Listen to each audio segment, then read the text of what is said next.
Hello friends, welcome to my channel. Sneha চ্যানেলে আপনাদেরকে জানাই সকলকে স্বাগত।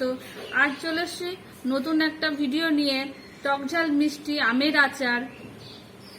আর এই আমের আচার বানাতে খুব সহজেই বানানো যায়, খুব কম সময়ে। ভীষণ সুস্বাদু এবং জিভে জল আনা রেসিপি এটি। কম বেশি সবাই ভালোবাসে। তাহলে চলো দেখে নিই আজকের ভিডিওটা। আর এই টক ঝাল মিষ্টি আমের আচার বানানোর জন্য লাগছে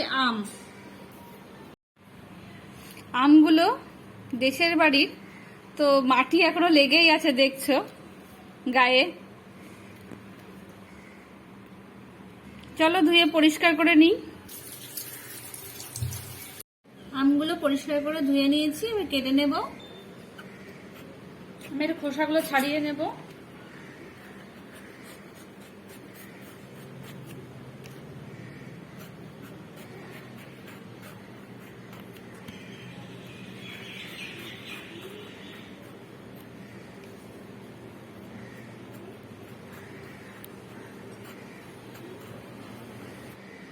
এই আমি 4 টুকরো করে কেটে নিয়েছি।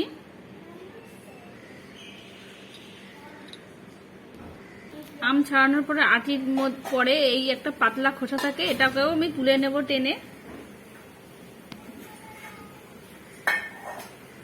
এই আমগুলো কেটে আমি জলের মধ্যে রাখবো, তার জন্য হলুদ দিয়ে দিলাম, একটু লবণ দিয়ে দিলাম জলের মধ্যে। এবার আমের টুকরোগুলোর মধ্যে দিয়ে দিচ্ছি,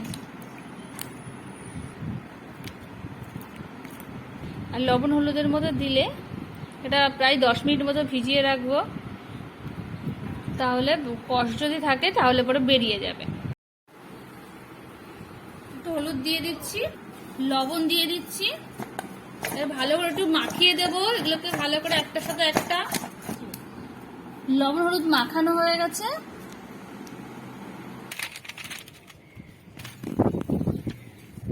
দু 3 ঘন্টা মতো রোদে দিয়ে রাখবো।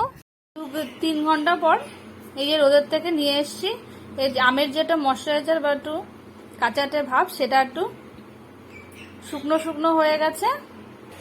দিয়ে কড়াই বসিয়ে দিয়েছি। কড়াইয়ের মধ্যে কয়েকটা লঙ্কা, শুকনো লঙ্কা শুকনো কলায় ভেজে নেব।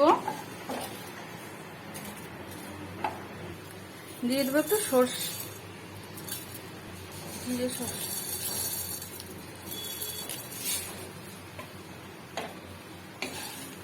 জিরে সর্ষে দিয়ে ভালো করে ফ্রাই করে নেব। দিয়ে দেবো 5 ফোড়ন। ভাজা হয়ে গেছে, এবার এটা ঘুরিয়ে নেব। অন্যদিকে কড়াইয়ের মধ্যে তেল দিয়ে দিচ্ছি,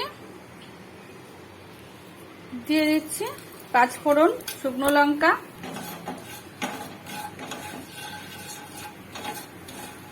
ভালো গন্ধ উঠলে এবার আমগুলো দিয়ে দেব।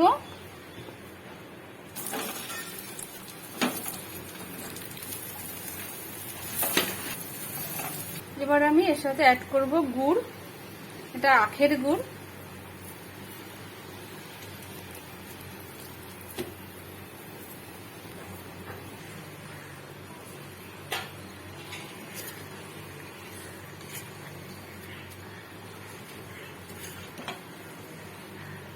আমটা সেদ্ধ হওয়ার জন্য রেখে দেবো 5 মিনিট মতো ঢেকে।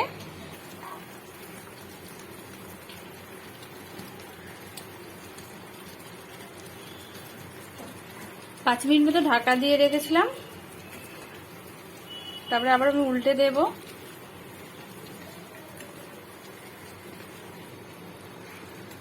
আমটাও সেদ্ধ হয়ে গেছে। আর গুড়ের যে স্ট্রাকচারটা, এটা আমি এইভাবে এরকমই রেখে দেব, এর থেকে বেশি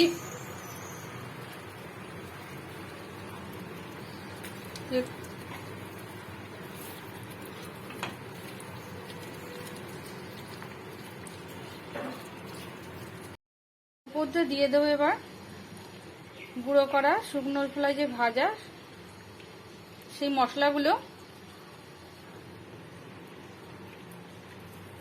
দিয়ে, আর দিয়ে দেবো একটু বিট নুন, দিয়ে দিচ্ছি 1 চিপি মতো ভিনিগার। কাজ করবে। আর আমি এর মধ্যে দেখেছ জল অ্যাড করে নিই। ভিনিগারটা দিলে অনেকদিন রাখতেও পারবে, খুব সুন্দর। এবার আমি এটা বন্ধ করে দেব, ঠান্ডা হওয়ার অপেক্ষা করবো। এবার টক ঝাল মিষ্টি আমের আচার রেডি।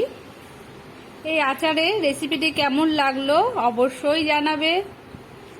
ভিডিওটা ভালো লেগে থাকলে তাহলে বাড়িতে অবশ্যই ট্রাই করবে।